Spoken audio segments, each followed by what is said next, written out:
విరిగిన దానిని కోరదు లోకం, విరుగని చోని దృష్టిలో శూన్యం.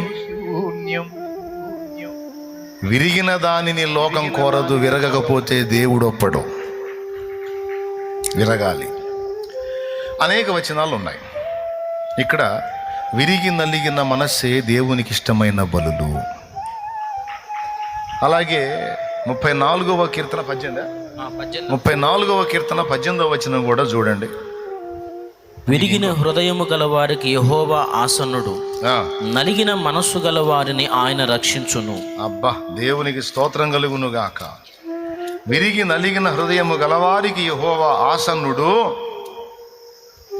నలిగిన మనస్సు గల వారిని ఆయన రక్షించును. అది బాగా వినాలి. దేవుడు ఎవరికి వశం అవుతాడు, ఎవరికి ఆసన్నుడు అవుతాడంటే విరిగి నలిగిన హృదయము గలవారికి. దేవునికి ఇష్టమైన బలులు ఏవంటే విరిగి నలిగిన హృదయమే దేవునికి ఇష్టమైన బలులు. ఈ విరిగి నలిగిన ఏంది ఇది?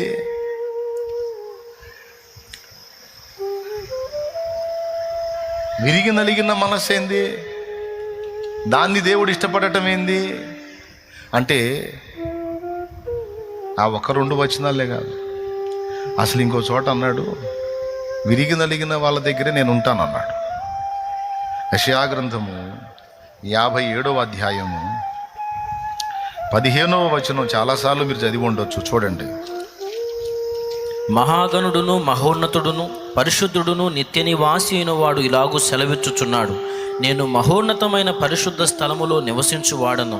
అయినను వినయము గల వారి ప్రాణమును ఉజ్జీవింపజేయుటకును, నలిగిన వారి ప్రాణమును ఉజ్జీవింపజేయుటకును వినయము గల వారి యొద్దను దీన మనసు గల వారి యొద్దను నివసించుచున్నాను.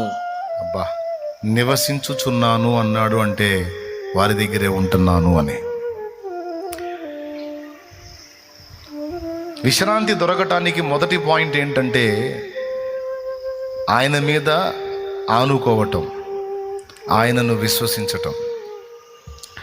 లోకమును జయించిన విజయము మన విశ్వాసమే అన్నాడు.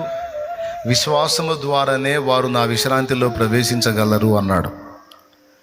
కాబట్టి విశ్రాంతిని అనుభవించాలంటే, నెమ్మదిని అనుభవించాలంటే, మనశ్శాంతిని అనుభవించాలంటే, ప్రశాంతతను అనుభవించాలంటే ప్రశాంతమైన స్థలాల్లోకి వెళ్ళటం కాదు, సినిమాకి వెళ్ళటం కాదు, మందు తాగటం కాదు, సీరియల్ చూడటం కాదు, ఇవన్నీ కాదు. ఆయన మీద ఆనుకోవటం ద్వారా విశ్రాంతి, ప్రశాంతత.